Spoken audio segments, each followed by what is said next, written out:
નમસ્કાર, welcome to morning Gujarat video channel. અહીંયા આપણે ગુજરાતના તલાવ વિશેની માહિતી જોઈશું. આ વિડીયો દરમિયાન જો તમને પિક્ચર ક્વોલિટી યોગ્ય ના ગણાય તો પિક્ચર ક્વોલિટી ઇન્ક્રીઝ કરી લેવી. કાંકરિયા તલાવ છે તે અમદાવાદમાં આવેલું છે. કાંકરિયા તલાવને હોજે કુતુબ તરીકે પણ ઓળખાય છે. કુતુબુદ્દીન નામના રાજાએ કાંકરિયા તલાવનું બાંધકામ કરાવ્યું હતું. ચંડોળા તલાવ પણ અમદાવાદમાં આવેલું છે. વસ્ત્રાપુર તલાવ અમદાવાદમાં આવેલું છે. સંત સરોવર જે ગાંધીનગરમાં આવેલું છે. સહસ્ત્રલિંગ તલાવ જે છે એ પાટણ ખાતે આવેલું છે. સિદ્ધરાજ જયસિંહે બંધાવેલા આ તલાવની ફરતે 1008 શિવ મંદિર અને 108 દેવી મંદિરો આવેલા છે. શર્મિષ્ઠા તલાવ છે વડનગર ખાતે આવેલું છે. મલાવ તલાવ દ્વારકા ખાતે. મીનર દેવીએ મલાવ તળાવનું નિર્માણ કરાવ્યું હતું. ગોમતી તલાવ ડાકોર ખાતે.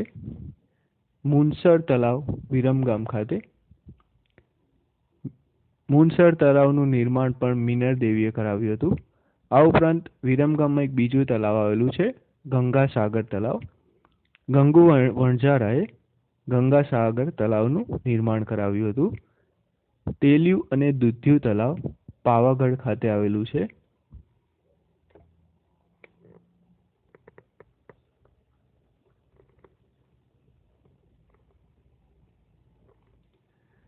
મેશ્વો તલાવ શામળાજી ખાતે આવેલું છે.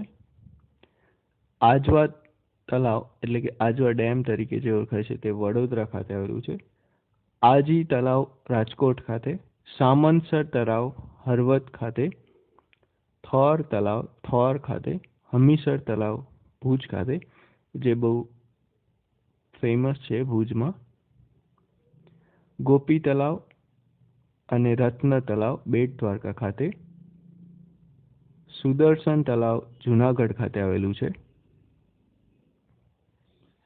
સુદર્શન તલાવની સ્ટોરી કંઈક આવી છે કે અશોકના શિલાલેખ મુજબ ચંદ્રગુપ્ત મૌર્યના સૌરાષ્ટ્રના જે સુબા પુષ્યગુપ્તે ગિરિનગર અને તેની આજુબાજુના પ્રદેશમાં ખેતીને પ્રોત્સાહન અને ઉત્તેજન આપવા માટે સ્વર્ણસિક્તા નદી પર સુદર્શન નામનું જળાશય એટલે કે તલાવ બંધાવ્યું હતું. અતિવૃષ્ટિના કારણે તૂટી ગયેલા આ જળાશયને ઈસવીસન 455માં સ્કંદગુપ્તના સુબાએ ફરીથી બંધાવ્યું હતું એટલે કે તેનું સમારકામ કરાવ્યું હતું. ત્યારબાદ તેન તળાવ છે તે ડભોઈ ખાતે. લાખોટા તલાવ એ જામનગર ખાતે. તેને રણમલ તલાવ પણ તરીકે પણ ઓળખવામાં આવે છે. ત્યારબાદ સુરસાગર તલાવ વડોદરા ખાતે આવેલું છે. ગંગાસાગર તલાવ વિરમગામ ખાતે આવેલું છે.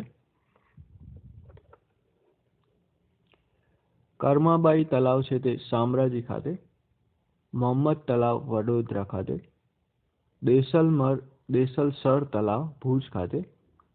નારેશ્વર તલાવ ખંભાત ખાતે. રમલેશ્વર તલાવ ઈડર ખાતે.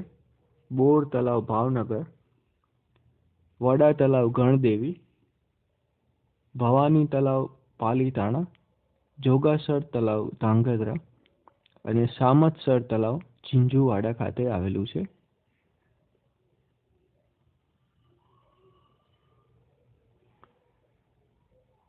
તો આપણે ગુજરાતના તલાવો વિશેની માહિતી જોઈ. ઘણીવાર અગાઉની પરીક્ષામાં ગુજરાતના તલાવ વિશેના પ્રશ્નો પૂછાઈ ચૂક્યા છે, તો આ માહિતી તમારે યાદ રાખવી જરૂરી છે. જો આ વિડીયો તમને ગમ્યો તો લાઈક કરો, શેર કરો, સબસ્ક્રાઈબ કરો. ધન્યવાદ. હવે બીજા વિડીયોમાં મળીશું. Good bye.